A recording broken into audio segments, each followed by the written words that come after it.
শাশুড়ির কাছে ওই বউটা খুব খারাপ, যে বউ শ্বশুর শাশুড়ির খেদমত করে না। ওই বউটা খারাপ না যে নামাজ পড়ে না। ছেলের কাছে তার স্ত্রীর একটাই অপরাধ চোখে পড়ে, তা হচ্ছে পর পুরুষের সাথে কথা বলে কিনা। সে মনে করে তাইলে এর সাথে সম্পর্ক ছিন্ন করতে হবে। ও যতই বেনামাজি হোক, ও যতই বোরখা ছাড়া চলুক, ওর সাথে সম্পর্ক ছিন্ন করার কথা কোনো পুরুষ চিন্তা করে না, নিষেধ করে না। যখন দেখবে কোনো পুরুষের সাথে মোবাইলে একান্ত গোপনে, ফেসবুকে, ইমোতে, হোয়াটসঅ্যাপে, ভিডিও অডিও কলে কথা বলে, তখন ধীরে ধীরে না করে তিক্ততায় পরিণত হয়ে তালাক, ডিভোর্স পর্যন্ত যায় পৌঁছায়। ওই মহিলা যদি জীবনে এক ওয়াক্ত নামাজ না পড়ে, কোনো পুরুষ চিন্তা করে না তাকে তালাক দিতে হবে। কেন চিন্তা করে না জানেন? কারণ সে বিয়ে করার সময় দেখেই নাই, খোঁজে নাই যে নামাজ পড়ে কিনা। এটা তার দরকারই ছিল না। তার শুধু দরকার ছিল ফর্সা চেহারা। কি হতে হবে? ফর্সা হতে হবে। শ্বশুরের একটু ভালো ঘর দুয়ার থাকতে হবে, নাহলে সে যদি জামাই হিসেবে যায় তাকে শুইতে দেবে কোথায়? সে বিয়ের সময় তার মা বাপ বলছে, আয় রে এই জায়গায় বিয়ে করতে যাস, দুজন বন্ধু বান্ধব নিয়ে গেলে খাইতে দিবি কে, থাকতে দিবি কই? মেয়ের বাবা তো ঘর বাড়িই নেই। কি ভুল বলতেছি? হ্যাঁ, এদেশের মেয়ের বাপেরাও মেয়ে বিয়ে দেওয়ার সময় জামাইয়ের চরিত্র, আখলাক, দিনদারিতা দেখে না। জামাই বন্ধু বান্ধব নিয়ে আসবে, হুন্ডা রাখার জায়গা করার জন্য জমি বিক্রি করে, সুদের উপরের ঋণ নিয়ে, টাকা ধার করে, চিটারি বাটপারি করে দালান কোঠা তোলে, কারণ জামাই জামাই শুতে দিব। আরে বেটা, তোর বাড়িতে 2 দিন থাকতে আসবে রে। একজন মানুষ 2 দিন থাকতে আসবে, এর জন্য বিল্ডিং বানাইতে হবে সুদের উপরে টাকা নিয়ে, জমি বিক্রি করে। হ্যাঁ, ও 1 দিনের জন্য আসবে, 2 দিনের জন্য আসবে, যে কোনো মূল্যে ওর জন্য বিল্ডিং ঘর বানাইতে হবে। আর বেটা, তুই তোর শ্বশুর বাড়িতে যাবি 2 দিনের জন্য না রে, একবারে বিল্ডিং দেখেই বিয়ে করতে হবে। হ্যাঁ, তোমার নানার কি ছিল যখন তোমার বাপে বিয়ে করছে তোমার মারে? তোমার বাপের কি ছিল? এখন মাশাল্লাহ তোমার বাপে ভালো পয়সা করে ইনকাম করে, হালালভাবে ইনকাম করে। তোমরা টুকটাক মাশাল্লাহ জায়গা জমি কিনেছো, যে রাস্তার পাশে শতক 4 লাখ টাকা করে 5 শতক 10 শতক জায়গা কিনছো, তোমার বাপে কিনছে। তোমার নানার বাড়িতেও তোমার মামারা ঘর দুয়ার তুলে সুন্দর, এখন মাশাল্লাহ পরিবেশ সুন্দর, মানে পাকাপোক্ত করে ফেলেছে সব কিছু। তোমার মাকে যখন বিয়ে করেছে তোমার বাপ কিচ্ছু ছিল না, তো কি হয়েছে? তোমার মায়ের দিনদারিতা দেখে বিয়ে করছে। তোমার নানার মান সম্মান, আখলাক, চরিত্র দেখে বিয়ে করছে। তোমার নানির, দাদির সুনাম দেখে, এদের দিনদারিতা দেখে বিয়ে করছে। ভালো ছিল না ওই সময়টা? 17 রকমের খানা পাকাও তোমরা বিয়েতে। গায়ে হলুদ, এটা কার সুন্নত বলতে পারো তোমরা? গায়ে হলুদ, হ্যাঁ, কোন নবী? আচ্ছা, আল্লাহ নবী সাল্লাল্লাহু আলাইহি সাল্লাম তো আছেই। পৃথিবীর কোন নবী গায়ে হলুদ করেছে বিয়েতে? কোন সাহাবী করেছে গায়ে হলুদ? ইমাম আবু হানিফা করেছে গায়ে হলুদ। মসজিদের ইমামরা করে? কে বলছে করে না? করে। আরে হাসে কেন? মসজিদের ইমামের বিয়ে গায়ে হলুদ হয় না? হয়, হয়, হয়, হয়, কোথাও কোথাও হয়, কোথাও কোথাও হয়। মেয়ের বাপের খুব ইচ্ছা, মেয়ের মা একমাত্র বিয়ে, মানে একটাই বিয়ে মেয়ের। আল্লাহ আমাদেরকে বোঝার তৌফিক দান করুন। ভাই, সমাজ নিয়ে কিছু বলতে পারবো না। এখানে কোনো মানুষ প্রকাশ্যে সিগারেট খেতে যতটুকু লজ্জা পায়, প্রকাশ্যে গান শুনতে এতটুকু লজ্জা পায় না। গান শোনা কি এখন আর গুনাহের মধ্যে পড়ে এদেশে? মানে ঢোল, তবলা, হারমোনি, গিটার, পিয়ানো, এগুলো কি আর গুনাহের মধ্যে পড়ে? এখন তো এগুলো বাজায় আল্লাহরে ডাকে দেখি মানুষ। ঢোল তবলা বাজে এখন আল্লাহকে ডাকে মানুষ। হারমোনি, গিটার বাজে আল্লাহকে ডাকে, তারে নারে নারে নারে, তারে নারে নারে নারে, টুংটাং টুংটাং টুংটাং টুংটাং, আল্লাহরে ডাকে আবার মধ্যখানে এগুলো বলে। যাদের কাওয়ালি সম্পর্কে ধারণা আছে তারা বোঝে আমি কি বলতেছি। হ্যাঁ, যাদের কাওয়ালি সম্পর্কে ধারণা আছে ওরা বুঝতেছে আমি কি বলতেছি। এগুলো কি হারামের মধ্যে পড়ে নাকি এখন? মানে বাবা আর ছেলে 2 জন একই ঘরে শুয়ে আছে, ফজরে বেনামাজি 2 জন, কেউ কাউকে লজ্জা পায় না। এটা কি এখন আর লজ্জার মধ্যে পড়ে যে মানুষ কুফরি করে ফেলেছে, আল্লাহর সাথে শিরিক করে ফেলেছে? ওই যে ছেলেগুলো আমার ছোট ভাইরা দাঁড়ায় আছে, যারা আমাকে দেখতে আসছে বা শুনতে আসছে, ওরা তো শুক্রবার কালকে এই জন্য বৃহস্পতিবার রাতে শেভ করে। আল্লাহর রাসূলের সুন্নাহ যেটা ফরজ, রাখা ফরজ, এটা ওরা ফেলে দেয়। কারণ কালকে জুমা, পৃথিবীর সর্বশ্রেষ্ঠ দিন। কালকে জুমা পৃথিবীর সর্বশ্রেষ্ঠ দিন, আল্লাহর কাছে সবচেয়ে উত্তম দিন জুমা সপ্তাহের। এই উত্তম দিনকে কেন্দ্র করে ওরা শেভ করে। কালকে জুমা, সবার বন্ধ থাকবে। এই উত্তম দিনকে কেন্দ্র করে এদের দেশের পরিচালকরা সিনেমা নাটক রিলিজ করে। এরা জুমার দিন উত্তম দিন, আল্লাহ পছন্দ করে এই দিনে দুরূদ পড়া নবীর উপরে। রাসূল সাল্লাল্লাহু আলাইহি সাল্লাম বলেছেন তোমরা দুরূদ পড়ো এই দিনে কিয়ামত হবে, এই দিনে পৃথিবী ধ্বংস হয়ে যাবে। কিয়ামত কবে হবে জানি না, তবে শুক্রবারে হবে, যেদিন হবে চূর্ণ বিচূর্ণ হয়ে যাবে এই পৃথিবী। ইযা যুলজিলাতিল আরদু জিলজালাহা, যেদিন পৃথিবী প্রবল কম্পনে প্রকম্পিত হবে। ওয়া আখরাজাতিল আরদু আথকালাহা, এবং পৃথিবী তার দায়ভার সব যেদিন বের করে দেবে। ওয়া ক্বালাল ইনসানু মা লাহা, মানুষ বলবে পৃথিবীর কি হয়েছে। ইয়াউমাইযিন তুহাদ্দিসু আখবারাহা, পৃথিবী নিজ বৃত্তান্ত বর্ণনা করবে সেদিন। আব্দুল্লাহ ইবনে মাসউদ রাদিয়াল্লাহু আনহু থেকে বর্ণিত, তিনি বলেন ক্বালা রাসূলুল্লাহ সাল্লাল্লাহু আলাইহি ওয়াসাল্লাম, আল্লাহর রাসূল সাল্লাল্লাহু আলাইহি সাল্লাম থেকে বর্ণিত, তিনি বলেন যে, মানে আব্দুল্লাহ ইবনে মাসউদ বর্ণনা করছেন আল্লাহ নবী সাল্লাল্লাহু আলাইহি ওয়াসাল্লামের পক্ষ থেকে। তিনি বলেন আল্লাহ নবী সাল্লাল্লাহু আলাইহি ওয়াসাল্লাম বলেছে যে, ইন্নাহু লাইসা শাইউন ইউকাররিবুকুম ইলাল জান্নাহ ইল্লা ক্বাদ আমারতুকুম বিহি। ভাই বোন, একলারামপুরের যুবক এবং যুবতী, বৃদ্ধ এবং বৃদ্ধা, ধনী এবং দরিদ্র, সুস্থ এবং অসুস্থ, কর্মজীবী ও ছাত্ররা, ছাত্রীরা, মুস্তাফা সাল্লাল্লাহু আলাইহি ওয়াসাল্লাম যাকে আল্লাহ সুপারিশ করার অনুমতি দেবে, সুবহানাল্লাহ, যিনি হাবিবুল্লাহ, খলিলুল্লাহ, ইমামুল আম্বিয়া, ইমামুল মুরসালিন, রাহমাতাল লিল আলামিন, উনি বলছেন ইন্নাহু লাইসা শাইউন ইউকাররিবুকুম ইলাল জান্নাহ ইল্লা ক্বাদ আমারতুকুম বিহি। ও আমার উম্মতরা, নিশ্চয় এমন সকল কিছু যা তোমাদের জান্নাতের নিকটবর্তী করে, এগুলো আমি আদেশ করা থেকে বাদ দেইনি। নিশ্চয় তোমাদের জান্নাতের নিকটবর্তী করে এমন প্রত্যেকটা বিষয়ের ব্যাপারে আমি তোমাদের নির্দেশ দিয়েছি, একটাও ছাড়িনি। সিঙ্গেল, অর্ধেক, আনা, যাররা পরিমাণ আমি মুস্তাফা সাল্লাল্লাহু আলাইহি সাল্লাম বাদ দেইনি, যা তোমাকে জান্নাতে নিয়ে যাবে। প্রত্যেকটা ছোট থেকে ছোট, নখ কাটার বিষয়, বউয়ের সাথে ঘুমাতে যাবা দোয়াটা পর্যন্ত আমি তোমাকে শিখাইছি। টয়লেটে যাবা বাম পাতে যাবা, খাবার খাবা ডান হাতে খাবা, মসজিদে যাবা ডান পায়ে যাবা, টয়লেট থেকে বের হবা ডান পায়ে বের হবা, মসজিদ থেকে বের হবা বাম পায়ে বের হবা। ও আমার উম্মতরা, এমন কোন বিষয় নেই যেটা আমি মুস্তাফা তোমাদের নির্দেশ করা থেকে বিরত হয়েছি অথচ এটা তোমাদের জান্নাতের কাছে নিয়ে যাবে, একটাও নাই।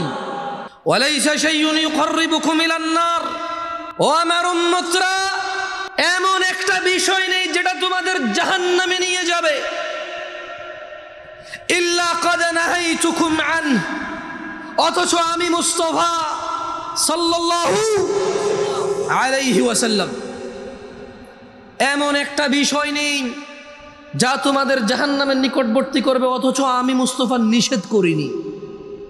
তুমি কেন দাড়ি কাটো? দাড়ি তোমাকে জান্নাতের নিকটবর্তী করবে। টাকনুর নিচে প্যান্ট পরো কেন? উপরে পরো, এটা তোমাকে জান্নাতে যাওয়ার জন্য পথ সহজ করবে। ডান হাতে খাও, বাম হাতে খাও না।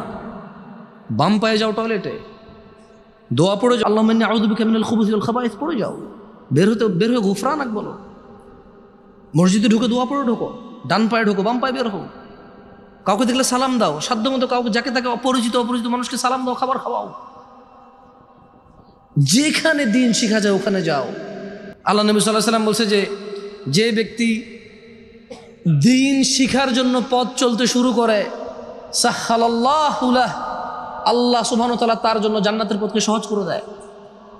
এরকম দ্বীনি মজলিসগুলোতে যাও, জান্নাতে যাওয়ার পথ সহজ হবে। আম্মাকে মাথায় চুমু খাও, আব্বুকে মাথায় চুমু খাও, যা বলে তা মেনে নাও, যতক্ষণ পর্যন্ত আল্লাহর বিরুদ্ধে না যায়। মুসলিমকে দেখলে বিপদাপদে হেল্প করো। কাউকে যদি একবার হেল্প করো, তার হেল্প লাগলে আবার করো, আবার লাগলে আবার করো, আবার লাগলে আবার করো। বলি না তোরে আর কতবার করবো বেটা, তোরে হয় না বেটা, যতবারই দিই, এটা বলিও না, খোটা দিও না। যতক্ষণ ওর লাগে, যতক্ষণ তোমার সাধ্য আছে দিতে থাকো। কারণ মুহাম্মদ সাল্লাল্লাহু আলাইহি ওয়াসাল্লাম বলছে যে বান্দা তার ভাইকে যতক্ষণ উপকার করতে থাকে আল্লাহ ওই বান্দাকে ততক্ষণ উপকার করতে থাকে। সমাজ নিয়ে কি বলবো, এখানে বাপ ছেলে লজ্জা পায় না, বাপ ছেলের সামনে শেভ করে, বাপ ছেলের সামনে কি করে, শেভ করে। আসলে আপনি বলবেন যে ভাই শুরু থেকে তো দাঁড়িয়ে নিয়ে পড়ে আছে না, আরে বেটা তুই দাঁড়িয়ে তো রাখতে পারিস না। আমি তো এই তুচ্ছ বিষয় নিয়ে কথা বলতেছি, তুচ্ছটাই তো তুই পারস না রে ভাই, এটা তো খুবই তুচ্ছ জিনিস, ফেলে দেওয়ার মতো শুক্রবারে। তো এই তুচ্ছটাই তো পারলাম না, আর কি পারবো জীবনে। আল্লাহ আমাদেরকে বোঝার তৌফিক দান করুন। যাই হোক, কুমিল্লা তো আমরা শিরক বিদআতের বেশিরভাগ মানুষ জড়জড়। একে তো আমরা পুরো বাংলাদেশের মানুষ, পুরো পৃথিবীর মানুষ এখন এই ইবাদত থেকে দূরে। কি থেকে দূরে? এর মধ্যে আবার যতটুকু করি এতটুকু ভেজাল, এতটুকুও অনেক সময় কোরআন সুন্নাহর সাথে মেলে না, আন্দাজে সবাই করে তাই করি। আল্লাহ আমাদেরকে বোঝার তৌফিক দান করুন। যাই হোক, আমি আমার আজকের আলোচনার বিষয়ে চলে আসি সলা নিয়ে। কেমন? দেখেন, আমি সলাত নিয়ে কেন কথা বলি আপনাকে বলি শুনুন। এই কিছুদিন থেকে আমাকে আপনাদের মধ্যে কেউ কেউ ফেসবুকে মেসেজ করে পাঠান যে বড় একজন খুব পরিচিত মুখ, খুব পরিচিত আলোচিত সম্মানিত বাংলাদেশের মানুষ, তিনি বলেছেন যে আমরা মনে করি নামাজ, রোজা, হজ, যাকাত এগুলোই আমাদেরকে জান্নাতে নিয়ে যাবে, অথচ সৎকর্ম, ন্যায় পরায়ণতা এগুলো আমাদেরকে জান্নাতে নিয়ে যাবে। যতই নামাজ পড়ি যদি অসৎ হই তাহলে আমরা জান্নাতে যাব না। আমি আবার কথাগুলো এভাবে বলতে রাজি না। আপনি যতই ন্যায় পরায়ণ হন, আপনি নামাজ না পড়লে জান্নাতে যাবেন না। আবার আপনি যতই নামাজ পড়েন, ন্যায়পরায়ণ না হলে জান্নাতে যাবেন না। বোথ আর কানেক্টেড, বোথ আর কি কানেক্টেড। কিন্তু সলা হচ্ছে স্তম্ভ। সলা কি? সলা কি? স্তম্ভ। সলা হচ্ছে দ্বীনের খুঁটি। সলা হচ্ছে দ্বীনের কি? ইসলামের কি? খুঁটি। খুঁটিবিহীন কি কিছু থাকে? থাকে না। ভাই সাউন্ড একটু কমো, তুমি মানুষ মেরে ফেলবো। আমি আসতেও যে কান টুন ফেটে গেছে আমার দিকে, একটু সাউন্ডটা কমাও। বিসমিল্লাহ, বিসমিল্লাহ। ওই যে ওই ছেলেগুলো যে বসছে ওর পাশে, ওর সবার কষ্ট হচ্ছে তো ওখানে। ইকো কমাও, ইকো কমাও। বিসমিল্লাহ, বিসমিল্লাহ, বিসমিল্লাহ। হ্যাঁ, ইকো কমাও, ঠিক আছে। দিনী ভাইয়েরা, আজকে আমার ঢাকা থেকে আসা অথবা চিটং থেকে আসা, আপনার একলারামপুর থেকে আসা অথবা পার্শ্ববর্তী গৌরীপুর থেকে আসা কোনো সফলতা নাই যদি আপনি নিজের জীবনকে পরিবর্তন না করতে পারেন। আর আমার এখানে এসে সময় ব্যয় করা, সময় দেওয়া কোনো সফলতা নেই যদি আমি আপনাকে কোরআন সুন্নাহ বাদ দিয়ে আপনি যা পছন্দ করেন ওখান থেকে কথা বলি, এতেও কোনো সফলতা নেই আমার। আমার সফলতা হচ্ছে আপনি যদি কিছু শুনে মেনে চলেন, এর নেকি আমার কাছে আসবে। আপনার সফলতা হচ্ছে আপনি যদি কিছু শুনে মেনে চলেন, আপনার জান্নাতের পথ সহজ হবে, আল্লাহর সন্তুষ্টি আসবে, আল্লাহ আপনার উপর সন্তুষ্ট হবে, এতে আপনার সফলতা। আমি আল্লাহর কাছে দোয়া করি আল্লাহ তাআলা আমাদের সবাইকে আজকের মাহফিল থেকে তিনি আমাদের কল্যাণ দান করুন, আমিন। এই বক্তাদের কথার যে ভুল ভ্রান্তি আছে, কথার ভুল, বক্তা ও শ্রোতার মধ্যে যে বুঝার ভুল আছে, আল্লাহ এগুলো থেকে আমাদেরকে আশ্রয় দিক, আমিন। আন আবি হুরায়রা রাদিয়াল্লাহু আনহু قال قال رسول الله صلى الله عليه وسلم كل امتي يدخلون الجنه। আমার সব উম্মত জান্নাতে যাবে। সুবহানাল্লাহ। বলেন তো আল্লাহর নবীর কতজন উম্মত জান্নাতে যাবে? কে বলছে? কে বলছে? আমি কিন্তু ঠিক কিনে গেলে জিজ্ঞেস করি না মানুষকে। ওই দুই একটা কোরআন বা হাদিস বললে, কোরআনের আয়াত বা হাদিস বললে ওগুলো থেকে জিজ্ঞেস করি। আপনি মনোযোগ দিয়ে শুনলে জবাব দিতে পারবেন। ওখানে আসলে প্রুভ হয় আপনি মনোযোগী নাকি অমনোযোগী। এই যে মশার কামড় দাঁড়িয়ে আছে আমার ছোট ভাইরা, তোমরা ওটা মনোযোগ দিয়ে শুনি কেমন? দেখো, আমি আবার বলি। আবু হুরায়রা রাদিয়াল্লাহু আনহু থেকে বর্ণিত। তাহলে বর্ণনা করছে কে? আচ্ছা, সে বলছে যে আল্লাহর নবী সাল্লাল্লাহু আলাইহি সাল্লাম বলেছে। তাহলে বর্ণনা করছে কে? জোরে বলবা, বর্ণনা করছে কে? বলছে কে? বলছে কে? রাসূল সাল্লাল্লাহু আলাইহি সাল্লাম। ছোট ভাই তোমরাও বলিও, যারা দাঁড়ায় আসো, কেমন? তোমরাও বলিও। তো বলছে যে আল্লাহ নবী বলছে যে কুল্লু উম্মতি, বলো আমার সাথে বলো, কুল্লু উম্মতি। জোরে বলা লাগবে না, আস্তে বলো, চলো বলো। কুল্লু উম্মতি ইয়াদখুলুনাল জান্নাহ। কুল্লু উম্মতি, আমার সকল উম্মত, ইয়াদখুলুনাল জান্নাহ, জান্নাতে যাবে। সুবহানাল্লাহ। ইল্লা মান আবা, আবা ছাড়া, আবা ব্যতীত আমার সকল উম্মত জান্নাতে যাবে। ক্বালু, তো সাহাবারা সবাই বললেন, ওয়ামান ইয়াবা ইয়া রাসূলুল্লাহ, হে আল্লাহ রাসূল সাল্লাল্লাহু আলাইহি সাল্লাম, আবা কে? আচ্ছা বলেন তো, আপনারা কি জানেন আবা কি? কেউ জানেন আবা কি?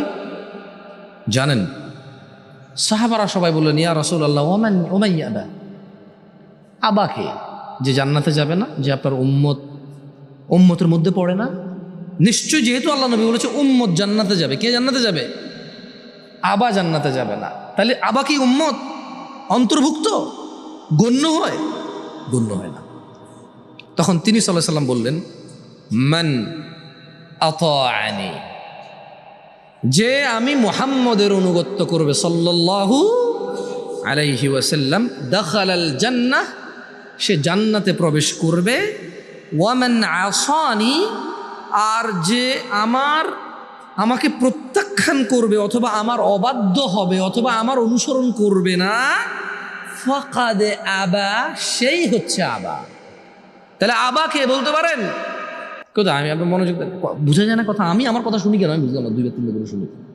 এ ভাই তুমি ইকো কমাও, আমার কথা আমি 3 বার শুনি, বুঝে আসে না। এখানে কোনো গজল চলবে না, বুঝছো? গজল হলে ঠিক আছে, দারুণ হইতো এই করতে, মারহাবা এভাবে, হ্যাঁ, ইকু লাগবে না তো কথার মধ্যে। বিসমিল্লাহ বিসমিল্লাহ, ইকু কমাও, ইকু কমাও, সাউন্ড কমাও। তাহলে তিনি বলেছে যে মান আতাআনি, যে আমাকে অনুসরণ করে, দাখালাল জান্নাহ, জান্নাতে যাবে। ওয়ামান আসানি, যে আমার অবাধ্য হয়, অনুসরণ করে না, ফাকাদ আবা, সে হচ্ছে আবা। বলেন তো আবা কে? আচ্ছা, আর উম্মত কে? উম্মত কোথায় যাবে? কতজন? সুবহানাল্লাহ, কি বলেন সবাই? আমরা কি? আমরা কি কার? তাহলে উম্মত কোথায় যাবে? বর্ণনা কে করেছে? বলেছে কে? সাল্লাল্লাহু। উম্মত কোথায় যাবে? উম্মত কে? উম্মত কে? উনি কাকে উম্মত বলেছে? আল্লাহ রাসূল কাকে উম্মত বলেছে? আবা কে? আবা কি জান্নাতে যাবে? আমরা কি জান্নাতে যেতে চাই? তাহলে কি করতে হবে? কার অনুসরণ কেমনে করে? অনুসরণ কেমনে করে? নম্রভাবে চলা, সুন্দর কথা বলা, উত্তম বলা, বললে সত্য বলা অথবা চুপ থাকা, এটা হচ্ছে ওনার অনুসরণ। সালাত পড়লে উনি যেমনে পড়ছে এমনে পড়া, রোজা রাখলে উনি যেমনে রাখছে এমনে রাখা, দিন প্রচার করলে উনি যা বলছে প্রচার করতে তা করা, দিন শিখতে হলে উনি যা শিখতে বলেছে তা শিখা। শোনেন, আপনাদের সালাতের বিষয় আসলে কি বলবো, সূরা ফাতিহা পড়তে জানে না এদেশের 60% মানুষ। ফজরের নামাজে উপস্থিত হয় কোন কোন মসজিদে শুধু ইমাম আর মুয়াজ্জিন। 15 বছরের ছেলেকে মা বলে, সোনা আমার রোজা রাখিস না, তুই শুকাই যাবি, পরে বড় হলে রাখিস।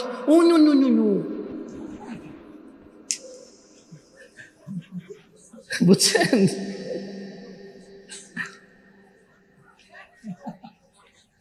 দশ বছরের মেয়ে সিএনজিতে বসছে, 1 সিট বাঁচানোর জন্য অপরিচিত এক বেটার কোলে তুলে দিয়েছে। বসে বসে তোমার আঙ্কেল। কি আমি ভুল বলছি? ভুল বলছি আমি? এই মাহফিল কমিটি তো আসলে সবগুলা মাদ্রাসার হয় না, কিছু কিছু কবরের উন্নতি উদ্দেশ্য মাহফিল, জানেন? এদেশে কবরের জন্য মাহফিল হয়েছে। মাহফিলের কোনো আর ক্যাটাগরির শেষ নাই, কবরবাসী স্মরণে। সুবহানাল্লাহ। মানে যারা দুনিয়াতে আছে এদেরকে কিছু বলা লাগবে না, যেহেতু ও চলে গেছে, ও স্মরণ করে করো, এরপরে এ মরবে, এরপরে এ স্মরণ করে করবে, এরপরে ও মরবে, ও স্মরণ করে করবে, যেই আছে তার স্মরণে লাগবে না। আল্লাহ আমাদেরকে বোঝার তৌফিক দান করুন। তো মানে কথা কোন জায়গা থেকে বলছিলাম? যে দেশের নাগর নাই পেটু বড় নাগর, যে দেশে কূপ নাই, যে দেশে সাগর নাই কূপ বড় সাগর। এই 40-45 মিনিট কথা বলার পর আসলে আমি জানি না আর কি বলতে হয়। প্রায় মানুষ বলে আপনি কথা বলছেন এ অল্প বলছেন। ভাই তুমিও বলতেছো অল্প, আমার তো খবর হয়ে গেছে। এইভাবে এভাবে এভাবে এভাবে ক্যামেরা লাগানো আছে। এই একটা কথা যদি অনিচ্ছাকৃতভাবে ভুল হয় তুমি বলা লাগবে না। আমার এই 10 বছরের দাওয়াতি কাজ একটা স্রোত, একটা ফ্লোতে হয়েছে। কোনো কারণে যদি একটা কথা ভুল বশত মিস হয়েছে, এটা কোনো কারণে আমি কথা এলোমেলো হয়ে গেছে, তো আমার এই 10 বছরের খেদমত এদেশে সবার আগে আলেমরাই প্রত্যাখ্যান করবে। এটা ক্ষমা সুন্দর দৃষ্টিতে দেখবে না, এবং সে বিচারও করবে না যে আচ্ছা এ তো এটা বলেছে, এর পরের বক্তব্যগুলো কি এরকমই নাকি ওটা আগের 10 বছরের মতোই ফ্লো ঠিক আছে, এটা বিচার করবে না। ওই এক কথাই বলবে যে কাফের হয়ে গেছে, মুরতাদ হয়ে গেছে, ইখওয়ানি হয়ে গেছে, মুরতাদিদা, সুবহানাল্লাহ সুবহানাল্লাহ, কত নাম আছে এদেশে। আমি বহু থেকে সৌদি আরবে থাকতে ভাবছি যে মুখস্থ করতে হবে হানাফি, শাফি, হাম্বলি, সরি এগুলো তো মাযাহিব, ওকে। আমি মুখস্থ করছি চিশতি, সাবেরি, তরিকত, হাকিকত, মারেফত, নকশবন্দি, মুজাদ্দিদি। এখন দেখি যে নতুন নতুন আরো মুখস্থ করতে হবে, কেন এগুলো আমারই বলে, নামের কোনো শেষ নাই। আমি তোমাদের বিরক্ত করব না ভাইরা আমার। বোনদের জন্য কি আলাদা প্যান্ডেল আছে? বোন, আমার কাছে বেশি ওয়াজ ছেলে মেয়ের আলাদা নাই। আপনার সতর আর পুরুষের সতরে কিছু পার্থক্য আছে। ঢাকাতে